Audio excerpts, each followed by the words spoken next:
are some strategies you'd recommend to attract and retain architects from diverse backgrounds to join the AIA? So for 4 years, I chaired the Equity in the Future of Architecture. And I want to talk about the meaning of the word diverse, because a lot of times when people will say diverse, it's what you visually see. So someone's racial identity through their skin color or through their gender, or their gender identification by how they look. And diversity is much more nuanced. So if you think of it in terms of an iceberg, right? You see 10% of the iceberg above the water, and that's often what we judge as diverse.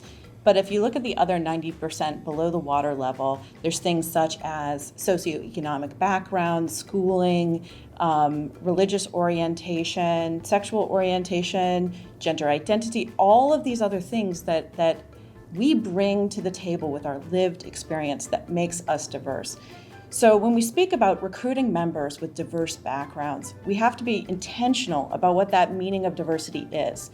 And so that we're not just saying someone from bucket A, someone from bucket B, or tokens, right? Which gets kicked around a lot. And that make sure that we're really looking for true diversity of thought, we're looking at diversity of lived experience, and we're looking at diversity of background, and sometimes that's diversity of geography.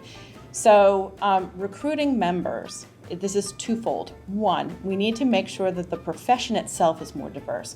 And that starts before people become architects, and planting that seed that anybody can have the opportunity to be part of this profession. So there's sort of the K through 12 and the mentoring in college, and also making sure that the launch into the profession works.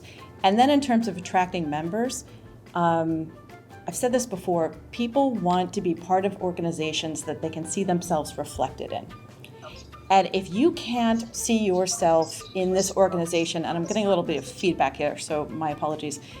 If you can't see yourself reflected in this organization, then we've got some issues to deal with in terms of a sense of belonging. As a female architect, I have to say, early in my career, I did not always feel welcome at AIA events.